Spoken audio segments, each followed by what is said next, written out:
श्री गणेशाय नमः। ओम नमो नारायणः। अथ श्री सत्यनारायण व्रत कथा। पहला अध्याय श्री सत्यनारायण व्रत की महिमा तथा व्रत की विधि।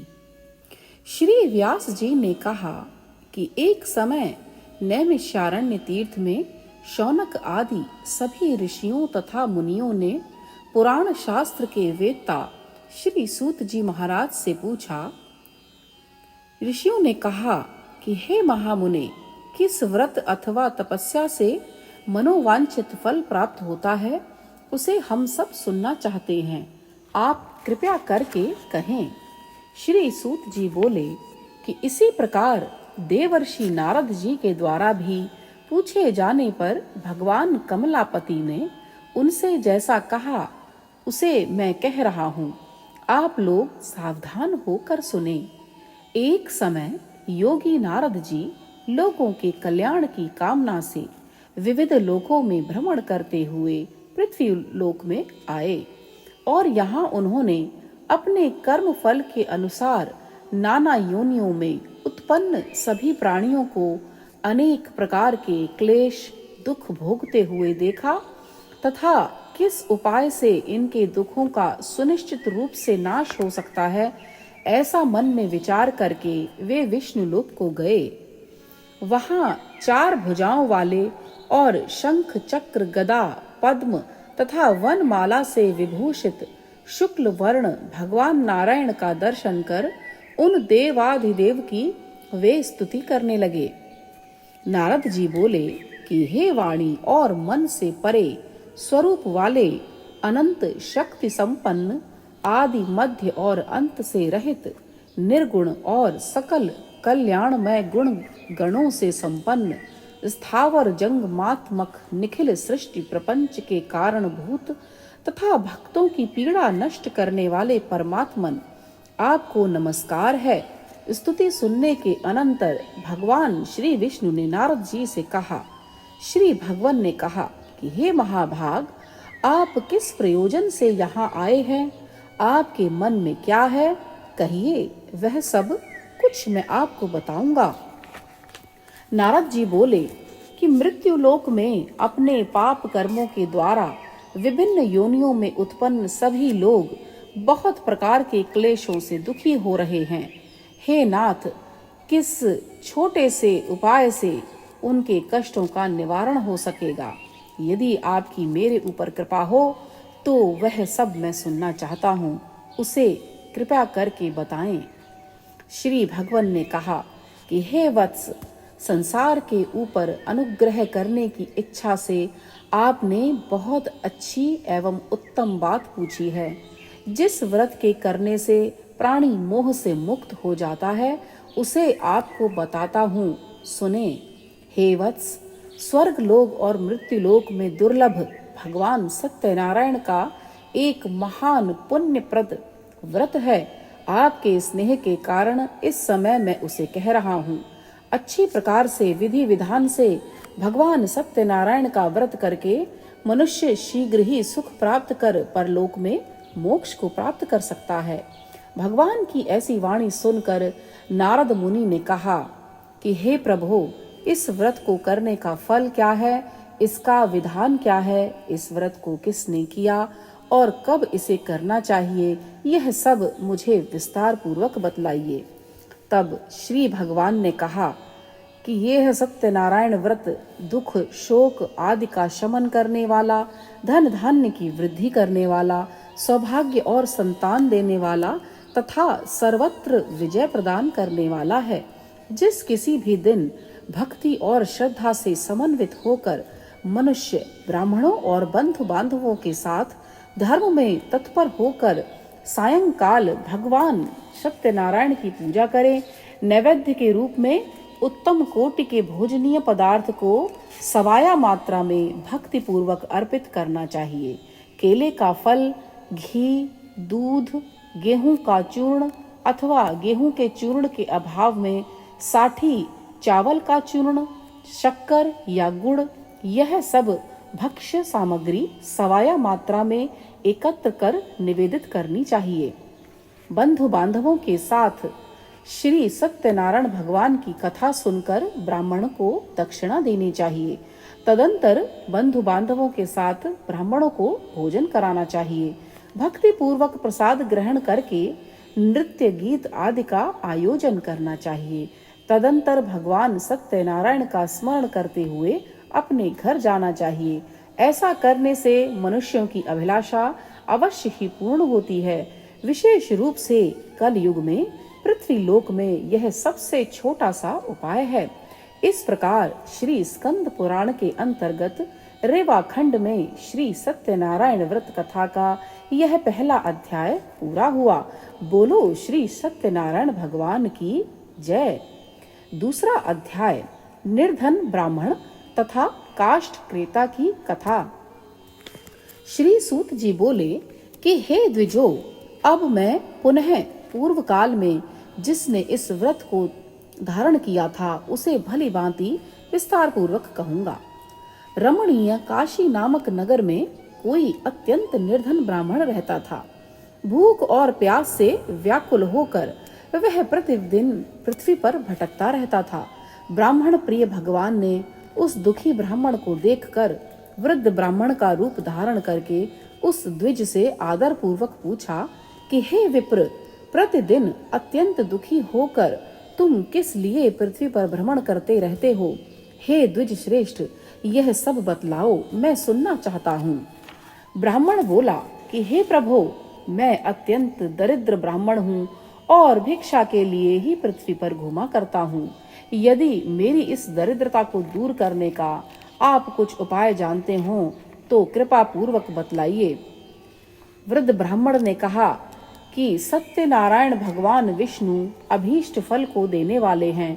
हे विप्र, तुम उनका व्रत एवं पूजन करो, जिसे करने से मनुष्य सभी दुखों से मुक्त हो जाता है। और व्रत के विधान को भी ब्राह्मण से यत्न पूर्वक कहकर वृद्ध ब्राह्मण रूपधारी भगवान सत्यनारायण वहीं पर अंतर ध्यान हो गए। वृद्ध ब्राह्मण ने जैसा कहा है उस व्रत को अच्छी प्रकार वैसे ही करूंगा। यह सोचते हुए उस ब्राह्मण को रात में नींद नहीं आई। तदंतर प्रातः काल उठकर सत्यनारायण का व्रत करूंगा ऐसा संकल्प करके वह ब्राह्मण भिक्षा के लिए चल पड़ा। उस दिन ब्राह्मण को भिक्षा में बहुत सा धन प्राप्त हुआ। उसी धन से उसने बंधु बांधवों के साथ भगवान श्री सत्यनारायण जी का व्रत किया। इस व्रत के प्रभाव से वह श्रेष्ठ ब्राह्मण सभी दुखों से मुक्त होकर समस्त संपत्तियों से संपन्न हो गया। उस दिन से लेकर प्रत्येक महीने उसने यह व्रत किया। इस प्रकार भगवान श्री सत्यनारायण जी के इस व्रत को करके वह श्रेष्ठ ब्राह्मण सभी पापों से मुक्त हो गया और उसने दुर्लभ मोक्ष को प्राप्त किया। हे विप्र, पृथ्वी पर जब भी कोई मनुष्य श्री सत्यनारायण जी का व्रत करेगा उसी समय उसके समस्त दुख नष्ट हो जाएंगे। हे ब्राह्मणों, इस प्रकार भगवान नारायण ने महात्मा नारद जी से जो कुछ कहा मैंने वह सब आप लोगों से कह दिया। आगे अब और क्या कहूँ। तब ऋषियों ने कहा कि हे मुने, इस पृथ्वी पर उस ब्राह्मण से सुने हुए इस व्रत को किसने किया, हम वह सब भी सुनना चाहते हैं। उस व्रत पर हमारी अब श्रद्धा हो रही है, कृपया करके हमें बताएं। तब श्री सूत जी बोले कि हे मुनियों, पृथ्वी पर जिसने यह व्रत किया उसे आप लोग सुने। एक बार वह द्विज श्रेष्ठ अपनी धन संपत्ति के अनुसार बंधु बांधवों तथा पारिवारिक जनों के साथ व्रत करने के लिए उद्यत हुआ। इसी बीच एक लकड़हारा वहां आया और लकड़ी बाहर रखकर उस ब्राह्मण के घर गया। प्यास से व्याकुल वह उस ब्राह्मण को व्रत करता हुआ देख प्रणाम करके उससे बोला कि हे प्रभु, आप यह क्या कर रहे हैं? इसके करने से किस फल की प्राप्ति होती है? विस्तार पूर्वक मुझसे कहिए। विप्र ने कहा कि यह सत्यनारायण का व्रत है जो सभी मनोरथों को प्रदान करने वाला है। उसी के प्रभाव से मुझे यह सब महान धन धान्य आदि प्राप्त हुआ है। जल पीकर तथा प्रसाद ग्रहण करके वह नगर चला गया। सत्यनारायण देव के लिए मन से ऐसा सोचने लगा कि आज लकड़ी बेचने से जो धन प्राप्त होगा उसी धन से भगवान श्री सत्यनारायण जी का श्रेष्ठ व्रत करूंगा। इस प्रकार मन से चिंतन करता हुआ लकड़ी को मस्तक पर रखकर उस सुंदर नगर में गया जहाँ धन संपन्न लोग रहते थे। उस दिन उसने लकड़ी का दुगना मूल्य प्राप्त किया। तदंतर प्रसन्न हृदय होकर वह पके हुए केले का फल, शर्करा, घी, दूध और गेहूं का चूर्ण सवाया मात्रा में लेकर अपने घर गया। तत्पश्चात उसने अपने बांधवों को बुलाकर विधि विधान से भगवान श्री सत्यनारायण जी का व्रत किया। उस व्रत के प्रभाव से वह धन पुत्र से संपन्न हो गया और इस लोक में अनेक सुखों का भोग कर अंत में सत्यपुर अर्थात वैकुंठ लोक को प्रस्थान किया। इस प्रकार श्री स्कंद पुराण के अंतर्गत रेवा खंड में श्री सत्यनारायण जी का कथा का यह दूसरा अध्याय पूरा हुआ। बोलो श्री सत्यनारायण भगवान की जय। तीसरा अध्याय राजा उल्का मुख, साधु वणिक एवं लीलावती कलावती की कथा।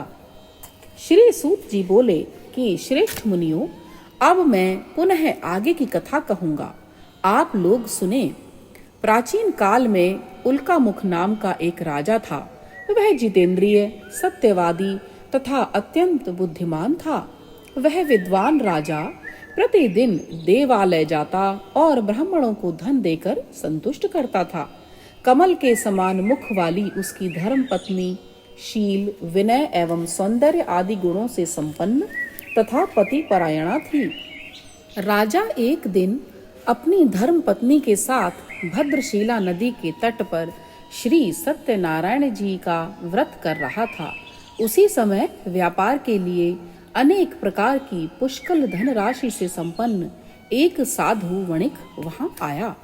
भद्रशिला नदी के तट पर नाव को स्थित कर वह राजा के समीप गया और राजा को उस व्रत में दीक्षित देखकर विनय पूर्वक पूछने लगा। साधु ने कहा कि हे राजन, आप भक्ति युक्त चित्त से यह क्या कर रहे हैं?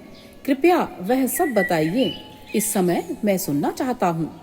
राजा बोले कि हे साधु, पुत्र आदि की प्राप्ति की कामना से अपने बंधु बांधवों के साथ मैं अतुल तेज संपन्न भगवान विष्णु का व्रत एवं पूजन कर रहा हूँ।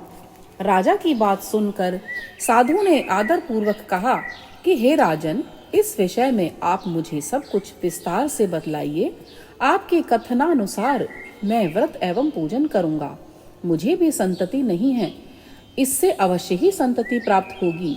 ऐसा विचार कर वह व्यापार से निवृत्त हो आनंद पूर्वक अपने घर आया। उसने अपनी भार्या से संतति प्रदान करने वाले इस सत्य व्रत को विस्तार पूर्वक बताया तथा जब मुझे संतति की प्राप्ति होगी तब मैं इस व्रत को करूंगा। इस प्रकार उस साधु ने अपनी भार्या लीलावती से कहा। एक दिन उसकी पत्नी लीलावती सती साध्वी भार्या पति के साथ आनंद चित्त से ऋतुकालीन धर्माचरण में प्रवृत्त हुई और भगवान श्री सत्यनारायण की कृपा से उसकी वह भार्या गर्भिणी हुई। 10वें महीने में उसने कन्या रत्न की उत्पत्ति हुई और वह शुक्ल पक्ष के चंद्रमा की भांति दिन प्रतिदिन बढ़ने लगी। उस कन्या का नाम कलावती रखा गया। इसके बाद एक दिन लीलावती ने अपने स्वामी से बड़े ही मधुर वाणी में कहा कि आपने पूर्व में संकल्पित श्री सत्यनारायण के व्रत को क्यों नहीं किया? साधु बोला कि हे प्रिय, इसके विवाह के समय व्रत करूंगा। इस प्रकार अपनी पत्नी को भली भांति आश्वस्त कर वह व्यापार करने के लिए नगर की ओर चला गया। इधर कन्या कलावती पिता के घर में बढ़ने लगी। तदंतर धर्मज्ञ साधु ने नगर में सखियों के साथ क्रीड़ा करती हुई अपनी कन्या को विवाह योग्य देखकर आपस में मंत्रणा करके कन्या के विवाह के लिए श्रेष्ठ वर का अन्वेषण करो, ऐसा दूत से कहकर शीघ्र ही उसे भेज दिया। उसकी आज्ञा प्राप्त करके दूत कांचन नगर में गया और वहां से एक वणिक का पुत्र लेकर आया। उस साधु ने उस वणिक के पुत्र को सुंदर और गुणों से संपन्न देखकर अपनी जाति के लोगों तथा बंधु बांधवों के साथ संतुष्ट चित्त होकर विधि विधान से वणिक पुत्र के हाथ में कन्या का दान कर दिया। उस समय वह साधु वणिक दुर्भाग्यवश भगवान का वह उत्तम व्रत करना भूल गया। पूर्व संकल्प के अनुसार विवाह के समय में व्रत न करने के कारण भगवान उस पर रुष्ट हो गए। कुछ समय के पश्चात अपने व्यापार कर्म में कुशल वह साधु वणिक काल की प्रेरणा से अपने दामाद के साथ व्यापार करने के लिए समुद्र के समीप स्थित रत्नसारपुर नामक सुंदर नगर में गया और अपने श्री संपन्न दामाद के साथ वहां व्यापार करने लगा। तदंतर वे दोनों राजा चंद्रकेतु के रमणीय उस नगर में गए। उसी समय भगवान श्री सत्यनारायण ने उसे भ्रष्ट प्रतिज्ञ देखकर इसे दारुण कठिन और महान दुख प्राप्त होगा यह शाप दिया। एक दिन एक चोर राजा चंद्रकेतु के धन को चुराकर वहीं आया जहां दोनों वणिक स्थित थे। वह अपने पीछे दौड़ते हुए दूतों को देखकर भयभीत चित्त से धन को वहीं छोड़कर शीघ्र ही छिप गया। इसके बाद राजा के दूत वहां आ गए जहां वह साधु वणिक था।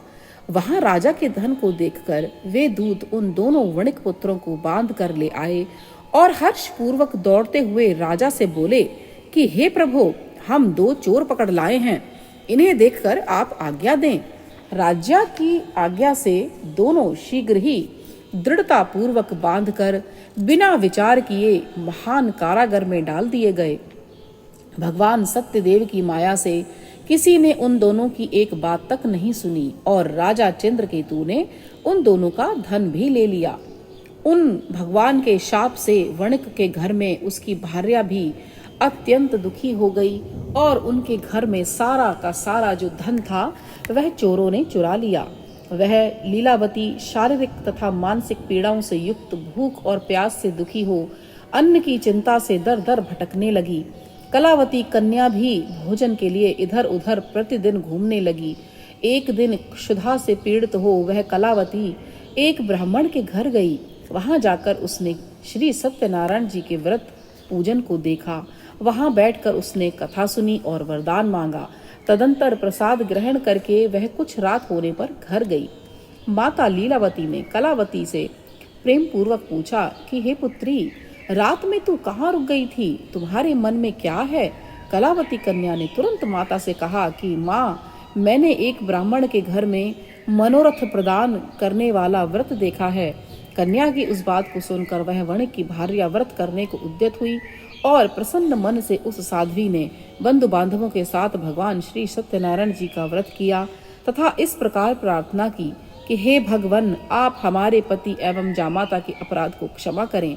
वे दोनों अपने घर शीघ्र आ जाएं। इस व्रत से भगवान सत्यनारायण पुनः संतुष्ट हो गए तथा उन्होंने नृपश्रेष्ठ चंद्रकेतु को स्वप्न दिखाया और स्वप्न में कहा कि हे नृपश्रेष्ठ, प्रातः काल दोनों वणिकों को छोड़ दो और वह सारा धन भी दे दो जो तुमने उनसे इस समय ले लिया है, अन्यथा राज्य, धन एवं पुत्र सहित तुम्हारा सर्वनाश कर दूंगा। राजा से स्वप्न में ऐसा कहकर भगवान सत्यनारायण अंतर ध्यान हो गए।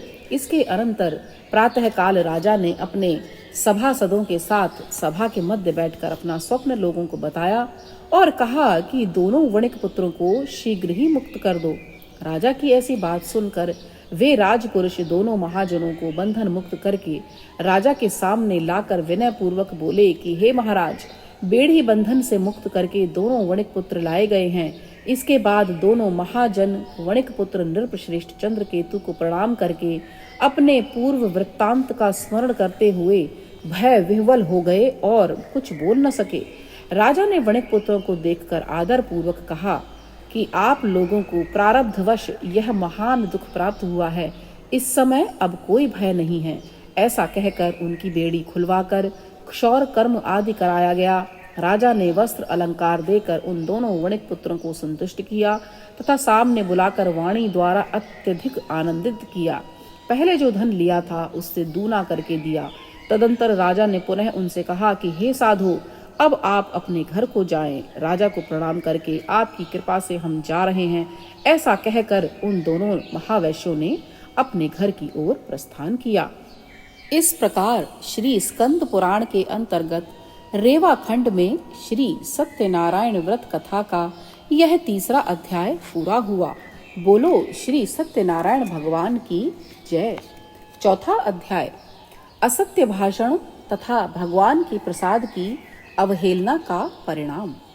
श्री सूत जी बोले कि साधु मंगलाचरण कर और ब्राह्मणों को धन देकर अपने नगर के लिए चल पड़ा। साधु के कुछ दूर जाने पर भगवान श्री सत्यनारायण की उसकी सत्यता की परीक्षा के विषय में जानने की जिज्ञासा हुई। तब वह बोले कि हे साधो, तुम्हारी नाव में क्या भरा है? तब धन के मद में चूर दोनों महाजनों ने अवहेलना पूर्वक हंसते हुए कहा कि हे दंडी, क्यों पूछ रहे हो? क्या कुछ द्रव्य लेने की इच्छा है? हमारी नाव में तो लता और पत्ते आदि भरे हैं। ऐसी निष्ठुर वाणी सुनकर तुम्हारी बात सच हो जाए, ऐसा कहकर दंडी सन्यासी का रूप धारण किए हुए भगवान कुछ दूर जाकर समुद्र के समीप बैठ गए। दंडी के चले जाने पर नित्य क्रिया करने के पश्चात उतराई हुई अर्थात जल में ऊपर की ओर उठी हुई नौका को देखकर साधु अत्यंत आश्चर्य में पड़ गया और नाव में लता और पत्ते आदि को देखकर मूर्छित हो पृथ्वी पर गिर पड़ा। सचेत होने पर वणिक पुत्र चिंतित हो गया। तब उसके दामाद ने इस प्रकार कहा कि आप शोक क्यों करते हैं? दंडी ने शाप दे दिया है। इस स्थिति में वे ही सब कुछ कर सकते हैं, इसमें कोई संशय नहीं है। अतः उन्हीं की शरण में हम चलें, वहीं हमारे मन की इच्छा पूरी होगी। दामाद की बात सुनकर वह साधु वणिक उनके पास गया और वहां दंडी को देखकर उसने भक्ति पूर्वक उन्हें प्रणाम किया तथा आदर पूर्वक कहने लगा कि आपके सम्मुख मैंने जो कुछ कहा है, असत्य भाषण रूप अपराध किया है, आप मेरे उस अपराध को क्षमा करें। ऐसा कहकर बारंबार प्रणाम करके वह महान शोक से आकुल हो गया। दंडी ने उसे रोता हुआ देखकर कहा कि हे मूर्ख, रो मत, मेरी बात सुनो।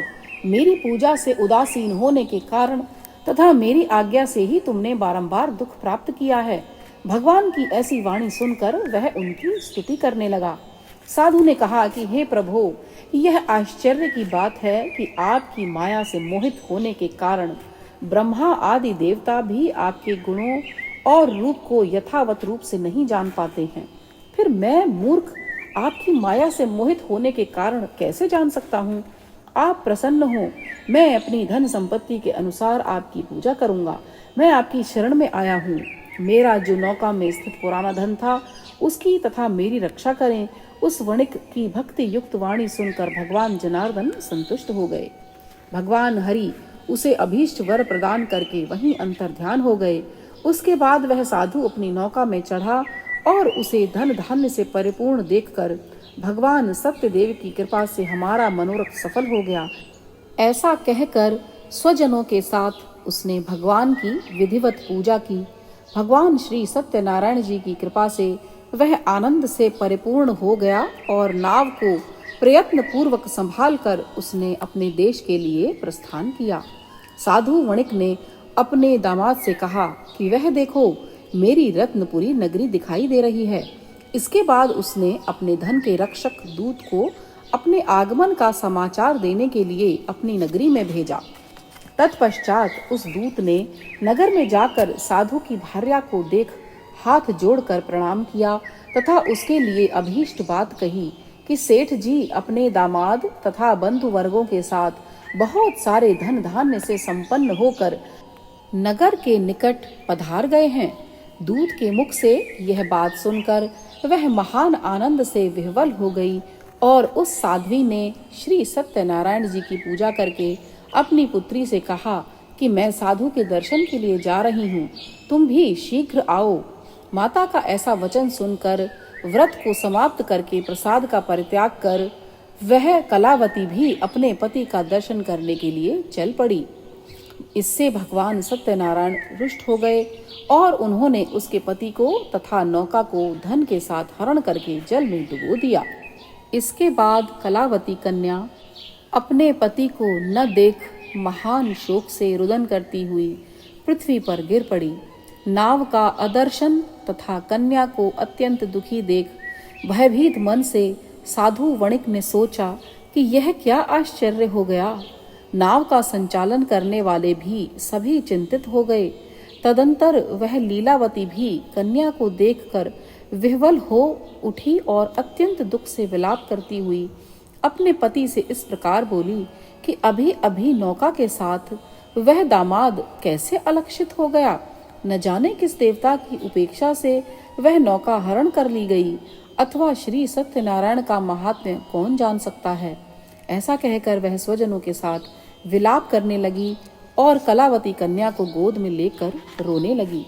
कलावती कन्या भी अपने पति के नष्ट हो जाने पर दुखी हो गई और पति की पादुका लेकर उनका अनुगमन करने के लिए उसने मन में निश्चय किया। कन्या के इस प्रकार के आचरण को देख भार्या सहित वह धर्मज्ञ साधु वणिक अत्यंत शोक संतप्त हो गया और सोचने लगा कि या तो भगवान सत्यनारायण ने यह दामाद के साथ धन धान्य से भरी इस नौका का अपहरण किया है, अथवा हम सभी भगवान सत्यदेव की माया से मोहित हो गए हैं। अपनी धन शक्ति के अनुसार मैं भगवान श्री सत्यनारायण जी की पूजा करूंगा। सभी को बुलाकर इस प्रकार कहकर उसने अपने मन की इच्छा प्रकट की और बारंबार भगवान सत्यदेव को दंडवत प्रणाम किया। इससे दीनों के परिपालक भगवान सत्यदेव प्रसन्न हो गए। भक्त वत्सल भगवान ने कृपा पूर्वक कहा कि तुम्हारी कन्या प्रसाद छोड़कर अपने पति को देखने चली आई है। निश्चय ही इसी कारण उसका पति अदृश्य हो गया है। यदि घर जाकर प्रसाद ग्रहण करके वह पुनः आए तो हे साधो, तुम्हारी पुत्री पति को प्राप्त करेगी, इसमें कोई संशय नहीं है। कन्या कलावती भी आकाश मंडल से ऐसी वाणी सुनकर शीघ्र ही घर गई और उसने प्रसाद ग्रहण किया। पुनः आकर स्वजनों तथा अपने पति को देखा।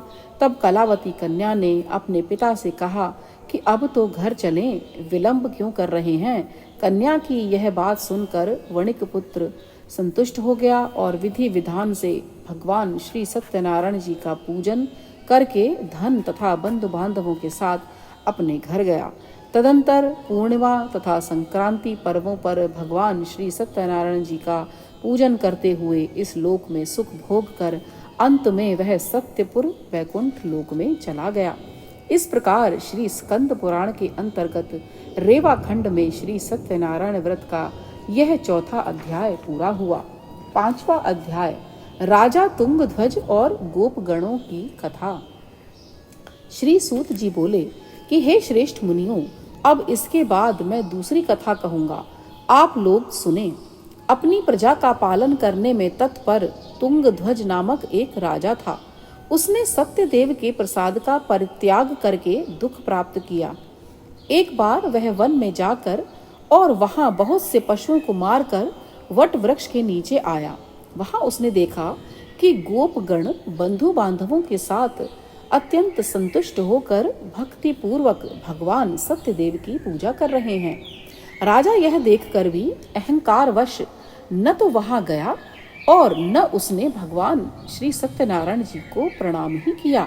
इसके बाद पूजन के अनंतर सभी गोपगण भगवान का प्रसाद राजा के समीप रखकर वहां से लौट आए और इच्छा अनुसार उन सभी ने भगवान का प्रसाद ग्रहण किया। इधर राजा को प्रसाद का परित्याग करने से बहुत दुख हुआ। उसका संपूर्ण धन धान्य एवं सभी 100 पुत्र नष्ट हो गए।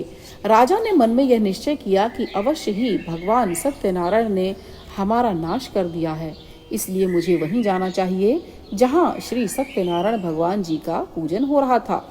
ऐसा मन में निश्चय करके वह राजा गोपगणों के समीप गया और उसने गोपगणों के साथ भक्ति श्रद्धा से युक्त होकर विधि पूर्वक भगवान सत्यदेव की पूजा की।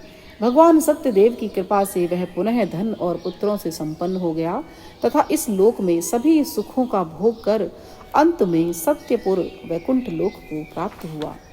श्री सूत जी कहते हैं कि जो व्यक्ति इस परम दुर्लभ श्री सत्यनारायण के व्रत को करता है और पुण्यमयी तथा फल प्रदायनी भगवान की कथा को भक्ति युक्त होकर सुनता है, उसे भगवान श्री सत्यनारायण जी की कृपा से धन धान्य आदि की प्राप्ति होती है। दरिद्र धनवान हो जाता है, बंधन में पड़ा हुआ बंधन से मुक्त हो जाता है, डरा हुआ व्यक्ति भय से मुक्त हो जाता है। यह सत्य बात है, इसमें संशय नहीं। इस लोक में वह सभी इप्सित फलों का भोग प्राप्त करके अंत में सत्यपुर वैकुंठ लोक को जाता है। हे ब्राह्मणों, इस प्रकार मैंने आप लोगों से भगवान सत्यनारायण जी के व्रत को कहा, जिसे करके मनुष्य सभी दुखों से मुक्त हो जाता है। कलयुग में तो भगवान सत्यदेव की पूजा का विशेष फल है। भगवान विष्णु को ही कुछ लोग काल, कुछ लोग सत्य, कोई ईश और कोई सत्यदेव तथा दूसरे लोग सत्यनारायण नाम से कहेंगे। अनेक रूप धारण करके भगवान सत्यनारायण सभी का मनोरथ सिद्ध करते हैं।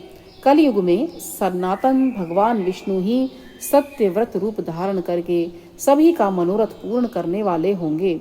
हे ऋषि मुनियों, जो व्यक्ति नित्य भगवान सत्यनारायण जी की इस व्रत कथा को पढ़ता है, सुनता है, भगवान सत्यनारायण जी की कृपा से उसके सभी पाप नष्ट हो जाते हैं। हे मुनीश्वरों, पूर्व काल में जिन लोगों ने भगवान श्री सत्यनारायण जी का व्रत किया था, उनके अगले जन्म का वृत्तांत कहता हूँ, आप लोग सुने। महान प्रज्ञा संपन्न शतानंद नाम के ब्राह्मण सत्यनारायण का व्रत करने के प्रभाव से दूसरे जन्म में सुदामा नामक ब्राह्मण हुए और उस जन्म में भगवान श्री कृष्ण का ध्यान करके उन्होंने मोक्ष को प्राप्त किया। लक्कड़हारा भिल गुहू का राजा हुआ और अगले जन्म में उसने भगवान श्री राम की सेवा करके मोक्ष को प्राप्त किया। महाराज उल्का मुख दूसरे जन्म में राजा दशरथ हुए, जिन्होंने श्री रंगनाथ की पूजा करके अंत में वैकुंठ को प्राप्त किया। इसी प्रकार धार्मिक और सत्यव्रती साधु पिछले जन्म के सत्य व्रत के प्रभाव से दूसरे जन्म में मोरध्वज नामक राजा हुए। उसने आरे से चीरकर अपने पुत्र की आधी देह भगवान विष्णु को अर्पित कर मोक्ष प्राप्त किया। महाराजा तुंगध्वज जन्मांतर में स्वयंभुव मनु हुए और भगवत संबंधी संपूर्ण कार्यों का अनुष्ठान करके वैकुंठ लोक को प्राप्त हुए। जो गोपगण थे वे सब जन्मांतर में ब्रजमंडल में निवास करने वाले गोप हुए और सभी राक्षसों का संहार करके उन्होंने भी भगवान का शाश्वत धाम गोलोक प्राप्त किया। इस प्रकार श्री स्कंद पुराण के अंतर्गत रेवा खंड में श्री सत्यनारायण व्रत कथा का यह 5वां अध्याय पूरा हुआ। बोलो श्री सत्यनारायण भगवान की जय।